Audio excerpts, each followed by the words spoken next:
그럼 오늘은 무슨 날이죠? 그쵸. 추수감사주일날 부활 설교를 하는 건 좀 처음 들어보죠? 네, 지역이도 굉장히 신박하다고 이야기를 하더라고요. 추수감사주일날 왜 부활에 관한 설교를 할까? 여러분 잘 생각하면서 말씀을 들어주면 좋을 것 같아요. 원래는 감사에 대한 말씀을 준비하려고 계속 말씀을 묵상하는데 갑자기 이 본문이 굉장히 강렬하게 제 마음속에 와 닿는 거예요. 제 묵상을 하는 중에 정말 나는 이 부활의 감격을 매일매일의 삶 속에서 누리고 있는가? 그리고 여러분들은 이 부활에 대해서 어떻게 생각하고 있는가? 우리가 정말 진짜 감사해야 할 것은 예수님께서 부활하셨다는 것, 그리고 그 소망이 우리에게 있다는 것인데 여러분은 과연 그거에 대한 감사를 고백하고 있을까라는 생각을 하게 되었어요. 이 말씀을 통해서 여러분 우리 삶에 진짜 실제적이고도 직접적으로 역사하시는 그 예수 그리스도께 감사하는 오늘 하루가 또 이번 한 주가 되기를 소망합니다. 여러분 지난주에 우리 가나 혼인잔치에 대한 말씀을 나눴었죠. 그 안에 그 물이 포도주로 옮겨가는 내용물의 변화가 있었다라고 말씀을 나누었어요. 여러분 한 주 어떻게 지냈나요? 지난주 말씀을 마무리하면서 내 안에 계속 내용물을 바꾸고 계시는 그 예수님을 묵상하고 또 내가 믿기 전후의 나의 모습을 적어가면서 그 인자하심을 선하심을 맛보자라고 말씀을 나누었었는데 여러분 지난 한 주 어떻게 살았나요? 그 내 내용물을 바꾸고 계시는 성령님을 단 하루라도 경험하며 지냈나요? 어쩌면 사경회가 있었기 때문에 좀 더 은혜로운 한 주를 보냈을 수 있겠지만 여러분 정말 여러분의 삶에 그 내용물이 계속 바뀌고 있었다는 걸 매일매일 고백하며 살았는지 한번 생각해 보았으면 좋겠어요.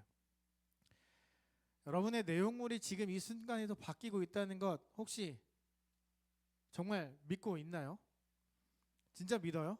여러분의 내용물이 성령님으로 인해서 계속 바뀌고 있다는 것, 나의 그 못된 자아나 습관들이 계속 선한 것으로 바뀌어 가고 있다는 것, 여러분 믿고 있어요? 봤어요?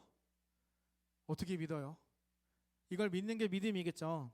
여러분 우리가 오늘 이 시간 나눌 것은 믿음에 관한 건데 믿음은 불가능과 합리적인 것 두 가지를 함께 다 포함하고 있어요. 좀 어색하죠. 불가능한데 합리적이다. 이 말이 어떤 것인지 먼저 불가능부터 알아보도록 하겠습니다. 솔직히 여러분 제가 앞에서 아무리 이렇게 이야기를 해도 여러분 내 안에 성령님이 계시다는 걸 진짜 믿고 살아가고 있나요? 정말 그걸 의식하며 살아가고 있어요? 아니 성령님이 내 안에 계시다는 걸 뚜껑을 열어서 본 적 있나요? 나는 말씀대로 살고 싶은데 그렇게 살지 못하는 나의 모습을 보며 분명히 내 안에 성령님이 살아계시는 건 알겠는데 자꾸 내 안에 분노와 화와 불평과 불만이 가득한 걸 볼 때 여러분 진짜 성령님이 내 안에 계시나? 라는 의심하지 않을까 저는 생각을 해요. 정말 성령님이 계시다면 막 화를 분출하기보다 불평을 토하기보다 그럼에도 하나님 내가 이곳에서 어떤 것을 해야 할까요? 라고 묻는 게 진짜 신앙인의 모습 같은데 여러분들은 그렇게 내 안에 차오르는 분노와 불평들을 잘 다스리면서 성령님이 바꾸어 주시는 것을 늘 경험하며 살아가고 있나요? 미안하지만 저는 아닌 것 같아요. 내 안에 좀 성령님이 계시면 난 이렇게 많이 불평할 수 없는데 정말 저는 불평이 많거든요.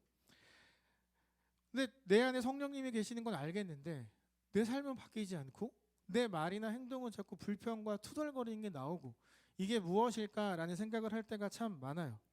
그리고 여러분도 어쩌면 진짜 하나님이 계시나라는 생각을 할 때도 있을 거예요. 근데 이런 생각하는 게 전 잘못된 게 아니라고 생각해요. 왜냐하면 우리가 살아가는 이 세상을 눈으로 보고 만지고 확증이 되어야 믿는 세대이기 때문에 보이지 않는 성령님, 보이지 않는 일하심을 우리가 믿는 거 쉽지 않거든요. 성령님이 내 안에 계신다? 굉장히 뜬구름 잡는 이야기처럼 들릴 가능성이 높아요. 불가능하다는 거죠. 입증이 안 되잖아요. 여러분 제 안에 성령님 계시는 거 보이세요? 네? 보여요? 안 보이죠? 보인다고 하면 큰일 나요. 이단이에요. 안 보이죠? 나 안 보이는데 어떻게 믿어요? 여러분 지금 이 순간 여러분 자신에게 이런 질문을 던져보세요. 나는 보이지 않는 것, 입증되지 않는 걸 어떻게 믿고 있을까? 빨리 여러분에게 질문해보세요. 창조, 타락, 구속 이 이야기를 나는 왜 믿고 신뢰하고 있을까? 빨리 여러분 스스로에게 질문해보세요. 왜 믿으세요? 왜 그런 믿음을 갖게 되셨나요? 여러분 답이 나와요?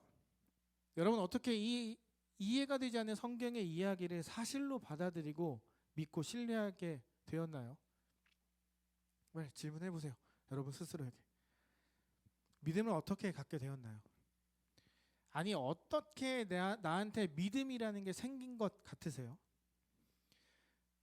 쉽게 답이 나오지 않을 거예요. 여러분 하나님을 향한 믿음, 그 신뢰, 그 신앙은 아무나 가질 수 있는 게 아니거든요. 왜냐하면 우리는 영적 감수성이 완전히 메말라 버렸어요. 여러분 내가 연애 세포가 죽었다 뭐 이런 얘기 하죠?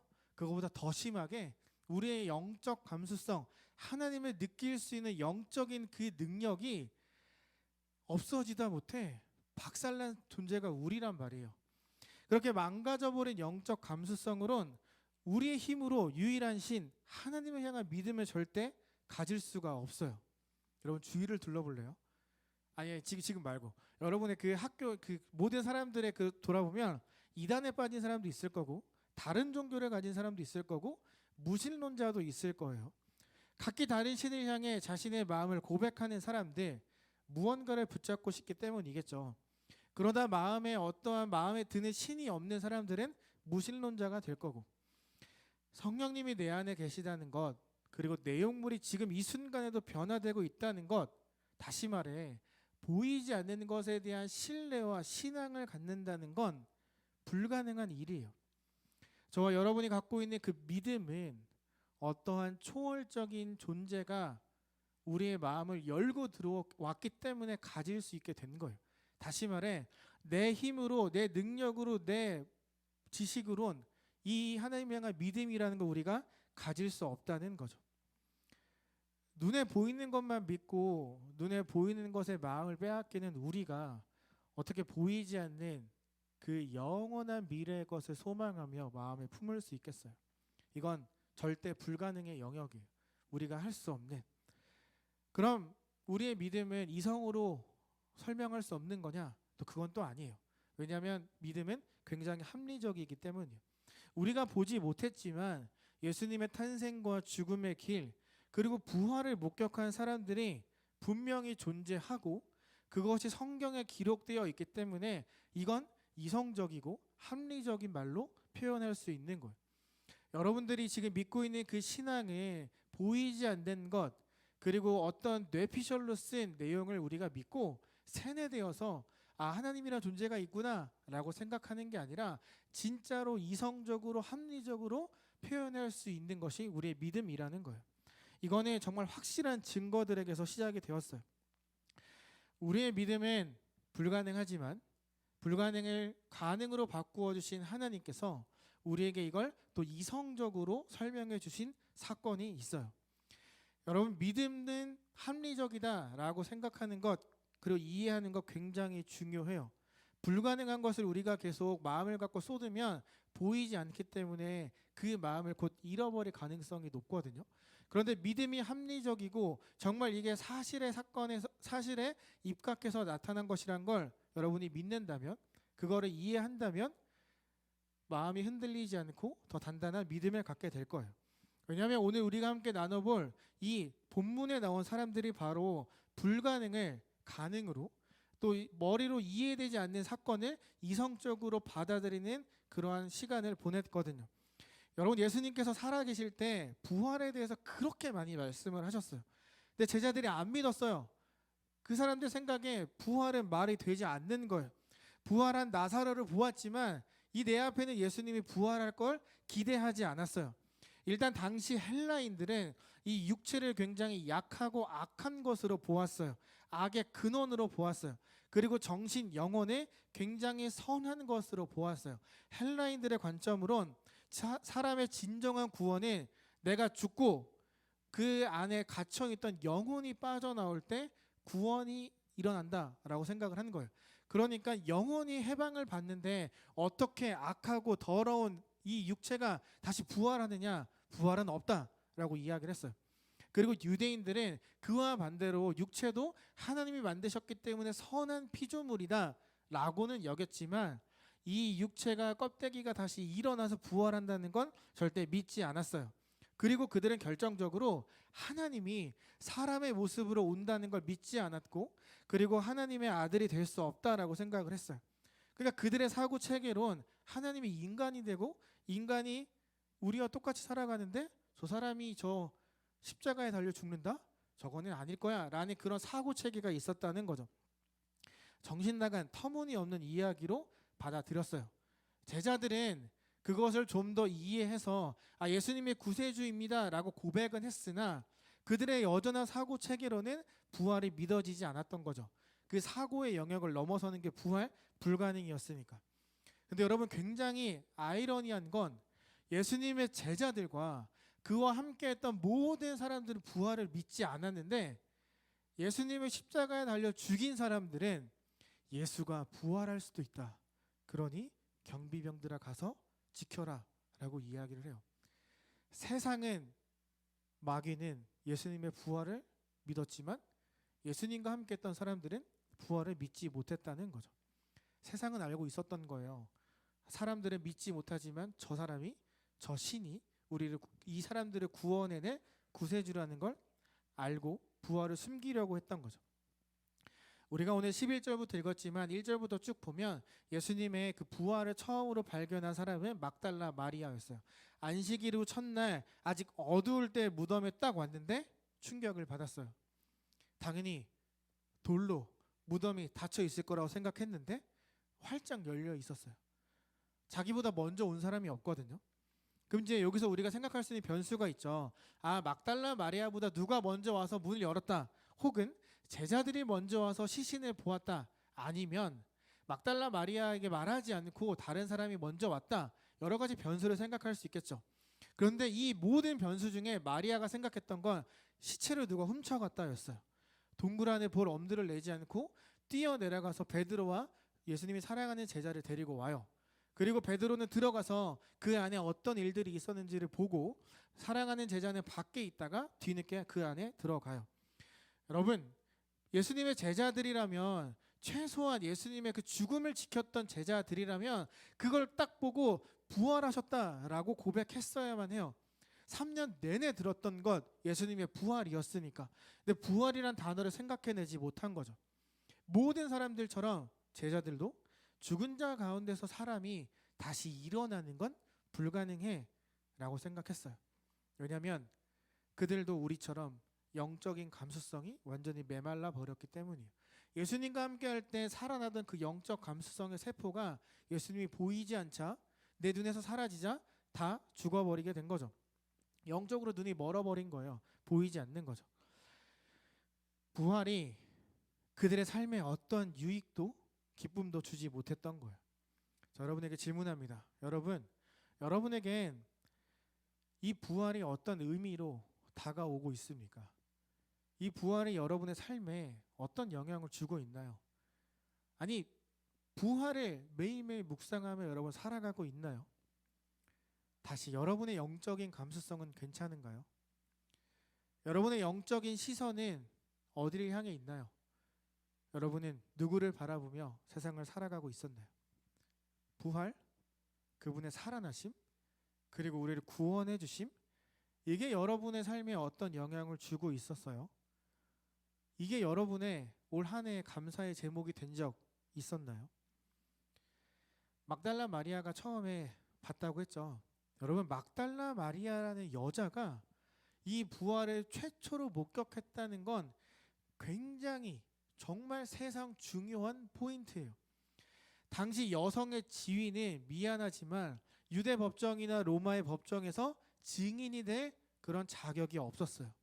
가부장적 문화에서 여자가 아무리 맞는 말을 해도 사람들은 신뢰하지 않았어요. 여자라는 이유만으로. 100% 확실한 증거를 갖다 들이대도 사람들은 절대 믿지 않았어요. 여성이 말하는 건 옳지 않아 라는 그런 사고체계가 있었기 때문에. 그럼 여러분, 요한이 몰랐을까요? 여성이 이걸 최초로 봤다 라고 말하면 사람들이 믿지 않을 거라고 생각하지 않았을까요? 그럼 왜 마태도 마가도 누가도 요한도 처음 본 사람이 여자라고 기록해 놨을까요? 이건 실제 사건이기 때문이에요. 어떠한 기독교에 대한 종교를 막 알리고 싶었다면 각색을 했겠죠. 베드로나 제자들이 먼저 보았다라고. 그런데 이건 정말 일어난 사건이기 때문에, 정말 있었던 일이기 때문에 저 여성이 본 게 확실하다라고 4명의 저자가 동시에 기록해 둔 거예요. 틀림없이 일어났던 사건, 실제 사건이기 때문에. 막달라 마리아, 이제 베드로가 어떻게 불가능과 이 합리적인 과정을 통해 진짜 흔들리지 않는 믿음을 갖고 부활을 신뢰하게 되었는지 함께 살펴볼게요. 베드로가 먼저 빈 무덤에 뛰어 들어갔어요. 여러분, 베드로라면, 그 성질급한 베드로라면 일단 들어가서 소리를 질러야만 했어요. 예수님의 시체 어디 갔냐고, 어떤 놈이 훔쳐갔냐고 막 길길이 날뛰어야만 했어요. 근데 베드로가 그렇게 하지 않아요. 들어가서 찬찬히 그 돌무를 둘러보기 시작을 해요. 여러분의 성경을 보면 베드로가 보니라고 기록이 되어 있을 거예요. 이 보니는 헬라어로 블레포라는 건데, 이건 심사숙고해서 내가 소화시키다라는 뜻을 갖고 있어요.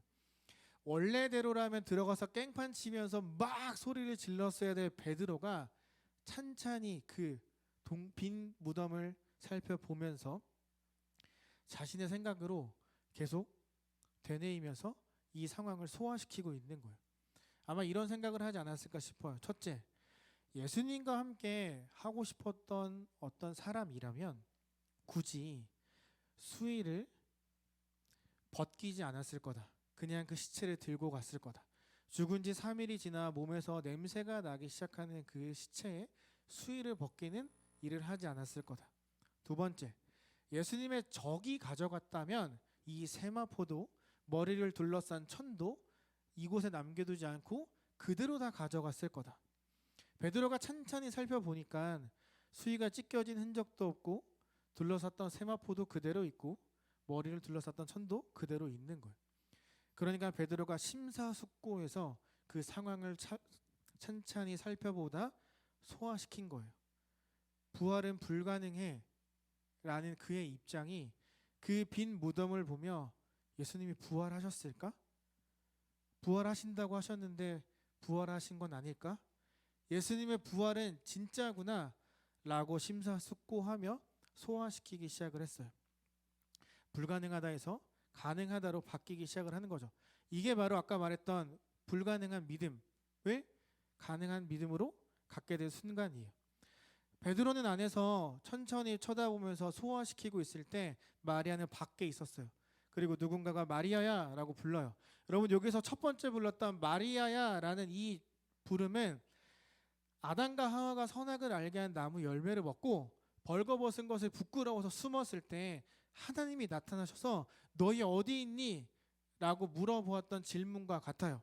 그리고 요나가 그 사람들에게 너네 멸망할 거야 라고 말한 다음에 하나님이 구원해 주신 것을 보고 막 승질을 내고 있을 때 하나님이 요나야 라고 이렇게 부르시거든요. 마리아야 라고 불렀던 건 그 죄를 짓고 숨어있던 아담과 하와를 찾아가셨던 하나님의 부름과 또 하나님의 구원 앞에 막 소리를 지르며 화를 내고 있던 요나를 부르셨던 그 부르심과 똑같은 단어예요. 그러니까 마리아를 혼내기 위해서 너 왜 부활을 못 믿니? 라고 혼내기 위해서 부른 게 아니라 무엇인가를 깨닫도록 하기 위해서 그녀의 이름을 부르는 거예요. 그런데 이 여자가, 마리아가 알아차리지 못하는 거예요. 동산직이라 생각을 하고 당신 예수님의 시체를 어디로 옮겼습니까? 라고 묻는 거예요. 부르셨어요, 예수님이. 근데 그녀는 듣지 못했던 거예요. 그녀의 영적인 시선이 다른 곳에 향해 있었기 때문에, 그녀의 생각으로, 부활을 믿지 못했던 그녀의 생각으로 다른 시선을 갖고 있었기 때문에 말씀을 알아듣지 못했던 거예요. 그래서 한 번 더 부르세요. 마리아야. 그 두 번째 부르심에 마리아는 탁 정신을 깨달아요. 아, 내가 찾던 예수님이 여기에 있구나. 예수님이 부활하셨구나 라는 걸 두 번째 물음에 깨닫게 된 거죠. 베드로는 동굴 안에서 심사숙고하고 바라보고 상황을 소화시키면서 부활을 그의 방법대로 받아들이며 믿음이라는 걸 갖게 되었어요. 그의 모든 사고체계가 깨지면서 예수님이 진짜 메시아였구나 라는 걸 초월적인 하나님의 은혜로 깨달았어요. 마리아도 마찬가지. 예수님이 직접 찾아가셨고 불러주셨어요. 인격적으로 만나 주셨어요. 그래서 그 전까지 믿지 못했던 부활을 믿게 된 거예요. 여러분은 어떤가요? 여러분 어떤 모습으로 지난 1년을 살아왔습니까? 우리 양육 프로그램 중에 일의 신학이라는 책 보면 우리 그리스도인들이 하는 모든 말과 행동들이 하나님 나라에 기록이 되고 있다라는 그런 대목이 있어요. 예수님께서 재림하셔서 이 땅에 새 하늘과 새 땅이 오고 나면 우리가 그리스도인으로 살아가며 했던 말과 행동들에 대한 모든 흔적들이 그 안에 기록이 되어 있고 우리가 그것을 마주하게 된다라는 내용이 그 책 안에 있어요. 다시 말하면 우리가 부활을 믿지 못하고 알지만 내 마음대로 살아갔던 나의 모든 언행들도 우리가 마지막 날에 마주하게 된다는 거죠. 여러분 어떤 모습으로 2022년에 살아왔습니까? 그분과 함께 동행하는 1년을 보내셨나요? 마리아는 자신의 이름이 두 번째 불리는 순간 깨달았어요. 내가 어떻게 살아야 하는지. 이 시간부터 내가 부활하신 예수 그리스도를 전하는, 그분을 믿는 사람이 되어야겠다는 그런 마음을 갖게 되었어요. 여러분 믿음은 온전히 하나님의 선물이라고 이야기를 하죠. 왜 선물이겠어요? 우리의 힘으로는 절대 가질 수 없는 불가능한 것을 우리가 받았기 때문에 선물이라고 말하는 거예요. 그분이 지금도 나와 함께하고 있기 때문에 그걸 내가 선물이라고 생각한다는 거죠. 저와 여러분의 믿음은 불가능해서 시작이 되었어요. 그리고 그걸 깨달았다면, 그리고 이 부활 사건과 예수님에 대한 모든 이야기가 실제로 있었던 사건이라는 걸 여러분이 정말로 믿는다면 우리가 한 주 동안 살아가면서 해야 하는 것이 있어요. 여러분 지난주에 제가 한 주를 살아갈 때 예수님을 믿기 전후로 바뀐 여러분의 삶과 생각을 한번 적어보자고 이야기를 했잖아요. 그걸 적어보는 것만을 통해서도 예수님의 선하심을 맛보게 될 거고 우리의 믿음이 더 깊어질 거라고 여러분에게 나누었어요. 여러분 진짜 지난 한 주에 여러분이 정말로 메모하고 돌아보면서 그 맛을 보았다면 이제는 그 맛본 것을 다른 사람에게도 전해주기를 결단하는 마음을 오늘 이 시간 가져야만 해요. 저와 여러분이 믿고 있는 대상은 동일해요. 한 분 하나님이죠. 하지만 그 믿음을 갖게 된 건 굉장히 상대적인 경험에 의해서예요. 각자의 삶에 나타난 예수님이 다 다르다는 거죠. 예수님이 우리가 다 동일한 순간에 예수님을 딱 만난 게 아니라 각자 처해 있는 상황에서 예수님을 만나 이게 상대적 만남이라는 거죠. 여러분 예수님을 만난 것이 인격적으로 만나고 그분이 나의 구세주라는 것이 과거로 남지 않겠다라고 결단하는 게 이 시간 우리에게 필요해요. 다시 말해서 지나간 은혜에 우리가 붙들고 살아가는 게 아니라 오늘 나에게 주실 은혜를 기대하면서 우리가 미래지향적으로 살아가야만 한다는 거죠. 한 해를 지켜주신, 그리고 오늘도 내일도 매일의 삶 속에서 나와 함께 해주실 오늘의 은혜에 우리가 주목하면서 이번 한 주 살아가야만 해요. 여러분 예수님이 막달라 마리아에게만 찾아가셔서 마리아야 라고 불러주신 게 아니에요. 저와 여러분에게도 끊임없이 우리의 이름을 부르면서 우리를 세워주시고 우리의 정체성을 계속 깨닫도록 해주고 계세요. 여러분 지금 이 순간에도 여러분이 살아가는 그 매일의 순간에도 예수님은 여러분의 귀에다 대고 분명히 이름을 부르고 계실 거예요. 저는 금요일 저녁이 되면 굉장히 기대를 해요. 왜냐하면 쇼미더머니를 하거든요. 여러분 쇼미더머니를 보면 사람들이 그 랩하는 걸 보면 자신의 그 감정을 가사로 엄청 다 고백하잖아요. 그러한 실제적인 가사의 고백이 저와 여러분에게도 있어야만 해요. 그 랩 듣고 쟤는 잘하네, 쩌네 막 이렇게 끝나는 게 아니라 그들이 표현하는 그들의 언어를 나도 나의 언어로 고백해 할 수 있는 믿음이 저와 여러분에게 필요하다는 거예요. 그러한 나의 언어로 고백하는 순간이 없다면 부활은 그냥 먼 미래 이야기로 남게 될 거예요. 예수님을 인격적으로 만났다는 것이 과거로 남지 않도록 하겠다라고 결단하고 동시에 우리가 오늘의 은혜에 만족하며 감사할 줄 아는 내가 되겠다라고 동시에 선포해야만 해요. 여러분 혹시 메모할 수 있으면 한번 메모해 볼래요? 한 주를 살아가면서 이번 주 아침 저녁으로 저와 여러분은 이렇게 한번 고백해 보는 거예요. 아침에 눈을 딱 떴을 때 하나님, 오늘을 살아갈 힘과 은혜를 나에게 달라고 여러분 선포하는 거예요. 속으로 양치하면서 하는 게 아니라 여러분의 입으로 선포하는 거예요. 그리고 끝나고 잠자리에 들 땐 오늘의 은혜로 내가 살아갈 수 있었습니다.